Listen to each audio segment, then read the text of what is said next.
Hi viewers, today we will be discussing about energy resources.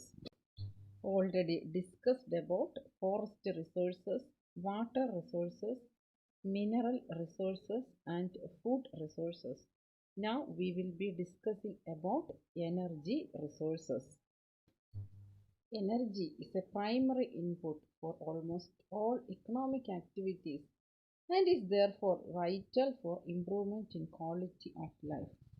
Energy അല്ലെങ്കിൽ ഊർജം ഇത് എല്ലാ രീതിയിലുള്ള ഇക്കണോമിക് ആക്ടിവിറ്റീസ് എന്ന് പറഞ്ഞാൽ രാജ്യത്തിൻ്റെ സമ്പത്ത് ഉയരുവാൻ വേണ്ടിയിട്ട് നടത്തുന്ന നിരവധി കാര്യങ്ങളുണ്ട്. എന്തൊക്കെയാണത്? വ്യവസായം, അതായത് ഇൻഡസ്ട്രീസ്, പ്രോഡക്ട്സിൻ്റെ ഉൽപ്പാദനം.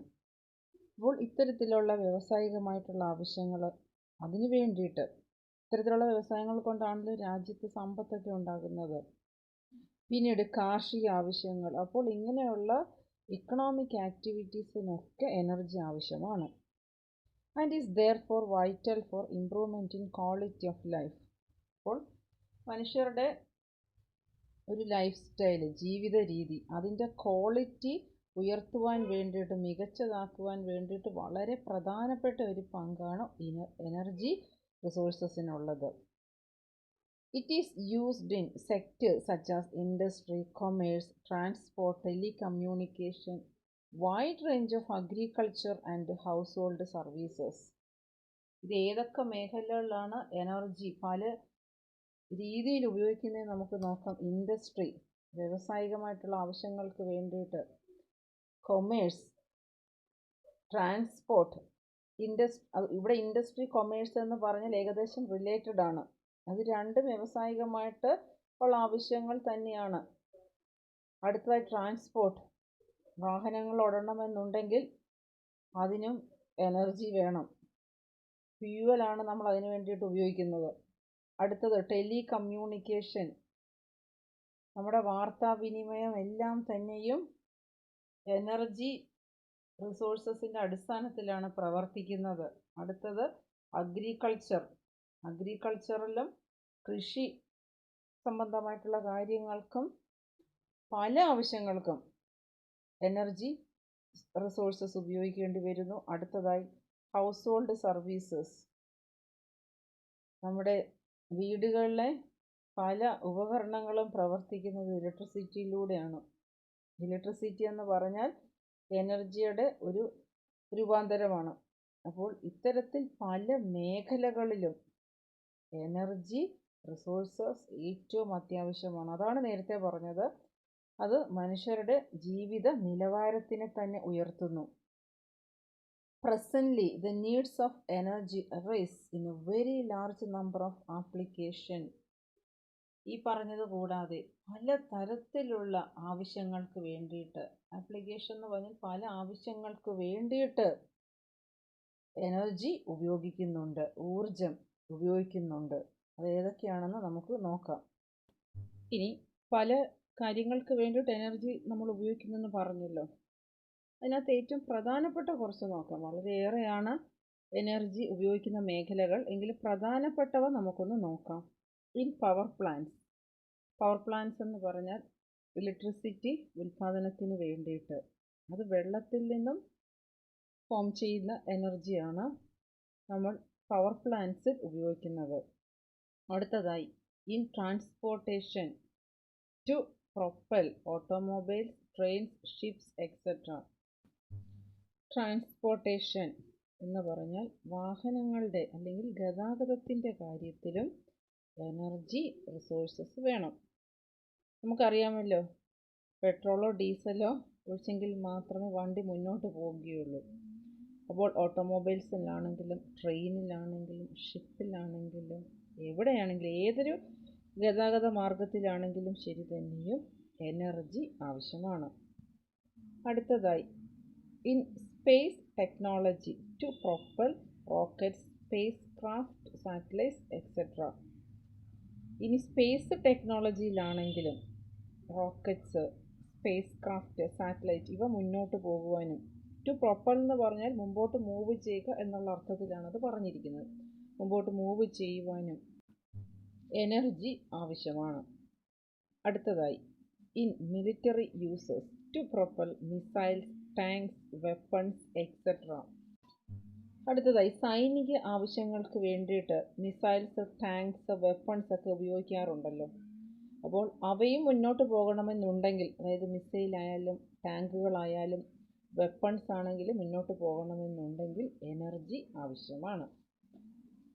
Next, in industrial sector for manufacturing steel, aluminium and other metals, in producing cement, plastics, chemicals, fertilisers, in oil refineries etcetera. ഇനി അടുത്തത് ഇൻഡസ്ട്രിയൽ സെക്ടർ എന്ന് പറഞ്ഞാൽ വ്യവസായ മേഖലകളിലും പല കാര്യങ്ങളുടെ മാനുഫാക്ചറിങ്ങിന് വേണ്ടിയിട്ട്, നിർമ്മാണത്തിന് വേണ്ടിയിട്ട് എനർജി ആവശ്യമാണ്. സ്റ്റീൽ, അലൂമിനിയം, അതുപോലെയുള്ള മറ്റ് മെറ്റൽസ്, അതുപോലെ സിമെൻറ്റ് നിർമ്മിക്കുവാൻ വേണ്ടിയിട്ട്, പ്ലാസ്റ്റിക്സിൻ്റെ നിർമ്മാണം, കെമിക്കൽസിൻ്റെ നിർമ്മാണം, ഫെർട്ടിലൈസർ വളത്തിൻ്റെ നിർമ്മാണം, അതുപോലെ ഓയിൽ റിഫൈനറീസ്, ഇവയെല്ലാം തന്നെയും ഇവയൊക്കെ കൃത്യമായിട്ട് പ്രവർത്തിക്കണമെന്നുണ്ടെങ്കിൽ എനർജി റിസോഴ്സസ് ആവശ്യമാണ്. For domestic purposes, in refrigerators, air conditions, fans, lighting, television, music systems, washing machines etcetera. ഇനി ഡൊമസ്റ്റിക് പർപ്പസിൻ്റെ കാര്യം എടുക്കുകയാണെങ്കിൽ refrigerators, air condition, fan, light കത്തുക, ടെലിവിഷൻ പ്രവർത്തിക്കുക, അതുപോലെ മ്യൂസിക് സിസ്റ്റംസ്, വാഷിംഗ് മെഷീൻ, ഇതിന് വേണ്ടിയിട്ടൊക്കെയും എനർജി ആവശ്യമാണ്. Classification of energy resources. Energy റിസോഴ്സസിനെ പലതായി ക്ലാസിഫൈ ചെയ്തിട്ടുണ്ട്.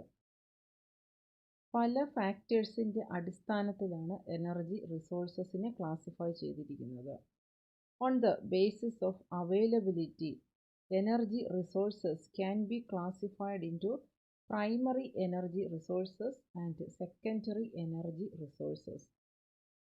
എനർജി റിസോഴ്സസിൻ്റെ ലഭ്യത അനുസരിച്ച് എനർജി റിസോഴ്സസിനെ പ്രൈമറി എനർജി റിസോഴ്സസ് എന്നും സെക്കൻഡറി എനർജി റിസോഴ്സസ് എന്നും ക്ലാസിഫൈ ചെയ്തിട്ടുണ്ട്.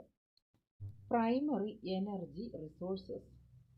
These are energy resources which are mined or directly obtained from the environment. Primary energy resources ഖനനം ചെയ്തോ അല്ലെങ്കിൽ നേരിട്ട് എൻവയോൺമെൻറ്റിൽ നിന്ന് ലഭിക്കുന്നതോ ആണ്. അതുകൊണ്ടാണ് അതിനെ പ്രൈമറി എനർജി റിസോഴ്സസ് എന്ന് പറയുന്നത്. ദീസ് ഇൻക്ലൂഡ്, അത് ഏതൊക്കെയാണെന്ന് നോക്കാം. Fossil fuels such as call, lignite, natural gas etcetera. Nuclear fuel such as uranium, thorium, etc. Hydro energy or water energy, solar energy, wind energy, ocean energy and geothermal energy. ഇവയാണ് ഖനനത്തിലൂടെയോ അല്ലെങ്കിൽ നേരിട്ട് എൻവയോൺമെൻറ്റിൽ നിന്ന് ലഭ്യമാകുന്ന energy resources. Fossil fuels, കൽക്കരി, lignite, natural gas, ഇവയൊക്കെയും പ്രകൃതിയിൽ നിന്ന് തന്നെ ലഭിക്കുന്നതാണ്. ഇവ ഖനനം ചെയ്തെടുക്കുന്നതാണ്. ന്യൂക്ലിയർ ഫ്യൂൽ, യുറേനിയം, തോറിയം, ഇവയും ഖനനം ചെയ്ത് ലഭ്യമാകുന്നതാണ്. ഇനി ഹൈഡ്രോ എനർജി അല്ലെങ്കിൽ വാട്ടർ എനർജി, അത് പ്രകൃതിയിൽ ലഭ്യമായ വെള്ളം ഉപയോഗിച്ചിട്ടുള്ള എനർജി ഫോർമേഷനാണ്. വെള്ളത്തിന് വളരെ ശക്തിയുണ്ട്, അതുകൊണ്ടാണല്ലോ അത് ഉപയോഗിച്ചുകൊണ്ട് നമുക്ക് ഇലക്ട്രിസിറ്റി നിർമ്മിക്കുവാൻ സാധ്യമാകുന്നത്. അതാണ് ഹൈഡ്രോ എനർജി അല്ലെങ്കിൽ water energy. Solar energy. Solar energy പ്രകൃതിയിൽ നിന്ന് നമുക്ക് ലഭിക്കുന്നതാണ്. അപ്പോൾ ധാരാളം ആൾക്കാർ കറണ്ടിന് പകരമായിട്ട് സോളാർ എനർജി ഉപയോഗിക്കുന്നുണ്ട്. അടുത്തതായി വിൻഡ് എനർജി. കാറ്റിൽ നിന്നും എനർജി ഉൽപ്പാദിപ്പിക്കാം. അതറിയാമല്ലോ, തമിഴ്നാട് പോലെയുള്ള പ്രദേശങ്ങളിലൊക്കെയും കാറ്റിൽ നിന്നും വൈദ്യുതി ഉൽപ്പാദിപ്പിക്കാറുണ്ട്. അടുത്തതായി ocean energy.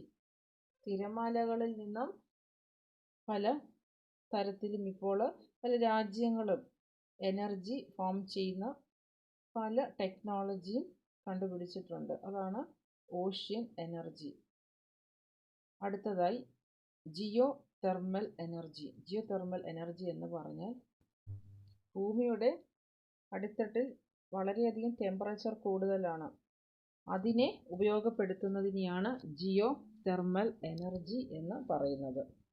On the basis of being older and newer in use, energy resources are classified into conventional and non-conventional.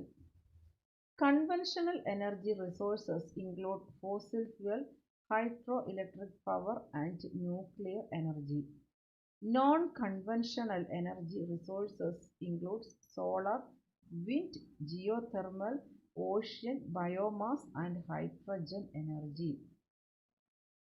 Old and newer in use എന്ന് പറഞ്ഞാൽ ഇപ്പോൾ ചില എനർജി റിസോഴ്സസ് പണ്ടുകാലം മുതൽക്കേ ഉപയോഗിച്ച് വരുന്നതാണ്.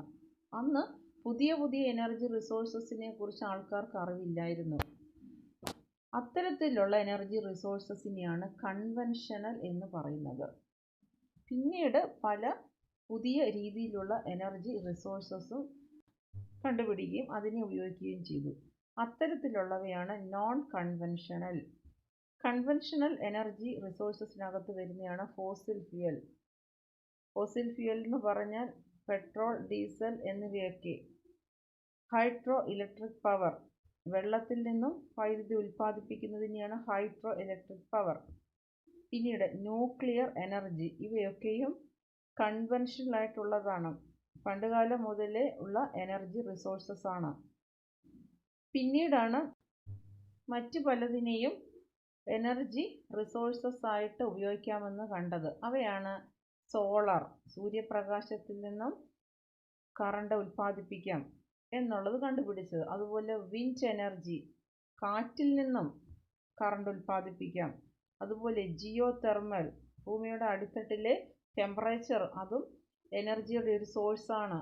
ഓഷ്യൻ, തിരമാലകളിൽ നിന്നും എനർജി ഉൽപ്പാദിപ്പിക്കാം.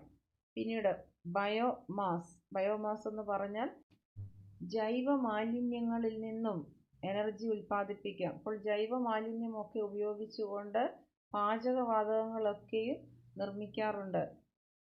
അപ്പോൾ ആ രീതിയിൽ എനർജി ഉൽപ്പാദിപ്പിക്കാം. പിന്നീട് ഹൈഡ്രജൻ എനർജി, പല കാര്യങ്ങൾക്ക് വേണ്ടിയിട്ടും പല എനർജി ആവശ്യമായിട്ടുള്ള പർപ്പസിനൊക്കെ വേണ്ടിയിട്ടും ഹൈഡ്രജൻ ഉപയോഗിക്കുവാനും തുടങ്ങി. അപ്പോൾ ഇവയൊക്കെ പിന്നീട് കണ്ടുപിടിക്കപ്പെട്ടവയാണ്. ഇതിനെയൊക്കെയാണ് നോൺ കൺവെൻഷണൽ എനർജി റിസോഴ്സസ് എന്ന് പറയുന്നത്. അടുത്തതായി, on the basis of type of uses energy resources can be classified as commercial fuels and non commercial fuels. ഇനി അടുത്തതായി, ഉപയോഗത്തിൻ്റെ അടിസ്ഥാനത്തിൽ എനർജി റിസോഴ്സസിനെ കൊമേഴ്സ്യൽ ഫ്യൂവൽസ് എന്നും നോൺ കൊമേഴ്സ്യൽ ഫ്യൂവൽസ് എന്നും ക്ലാസിഫൈ ചെയ്തിട്ടുണ്ട്. കൊമേഴ്സ്യൽ ഫ്യൂവൽസ് എന്ന് പറഞ്ഞാൽ വ്യാവസായികമായിട്ടുള്ള ആവശ്യങ്ങൾക്ക് വേണ്ടിയിട്ട് ഉപയോഗിക്കുന്നവ. They include coal, lignite, petroleum products, natural gas and electricity. വ്യാവസായികമായിട്ടുള്ള ആവശ്യങ്ങൾക്ക് വേണ്ടിയിട്ടാണ് coal, lignite, petroleum products, natural gas, electricity എന്നിവ ഉപയോഗിക്കുന്നത്. അടുത്തതായി, നോൺ കൊമേഴ്സ്യൽ എന്ന് പറഞ്ഞാൽ വ്യാവസായികമായിട്ടുള്ള ആവശ്യങ്ങൾക്കല്ലാതെ ഉപയോഗിക്കുന്ന ഫ്യൂവൽസ് ഉണ്ട്. Non commercial fuels include fuel wood, cow dung, agricultural waste etcetera. നമ്മൾ അടുപ്പിൽ പാചകം ചെയ്യുവാൻ വേണ്ടിയിട്ട് വിറക് ഉപയോഗിക്കാറുണ്ട്. അപ്പോൾ അത് ഉപയോഗിച്ചുകൊണ്ടാണ് ആഹാരം പാകം ചെയ്യുന്നത്. അതാണ് ഫ്യൂവൽ വുഡ്. അടുത്തതായി, കൗഡങ്, ചാണകത്തിൽ നിന്നും പാചകവാതകം ഉൽപ്പാദിപ്പിക്കാറുണ്ട്. മറ്റൊന്ന് അഗ്രികൾച്ചറൽ വേസ്റ്റ്. അഗ്രികൾച്ചറൽ വേസ്റ്റിൽ നിന്നും ഈ നേരത്തെ പറഞ്ഞതുപോലെ തന്നെ പാചകവാതകങ്ങൾ ഉൽപ്പാദിപ്പിക്കാറുണ്ട്. കൃഷിയിടങ്ങൾ ധാരാളമുള്ള പ്രദേശത്തൊക്കെയും അവരുടെ പാചകവാതകം ഈ അഗ്രികൾച്ചറൽ വേസ്റ്റിൽ നിന്നുമാണ് ഫോം ചെയ്യുന്നത്. അപ്പോൾ ഇതൊന്നും വ്യാവസായികമായിട്ടുള്ള ആവശ്യങ്ങൾക്കല്ല. ഇതിനെയാണ് നോൺ കൊമേഴ്സ്യൽ ഫ്യൂവൽസ് എന്ന് പറയുന്നത്. അപ്പോൾ ഈ രീതിയിലും എനർജി റിസോഴ്സസിനെ ക്ലാസിഫൈ ചെയ്തിട്ടുണ്ട്. അടുത്തതായി, renewable and non renewable energy resources. Renewable energy resources are those natural resources which are inexhaustible and can be used to produce energy again and again. Renewable energy resources എന്ന് പറഞ്ഞാൽ natural resources തന്നെയാണ്. ഇത് ധാരാളമായിട്ട് ലഭ്യമാകുകയും ചെയ്യുന്നു.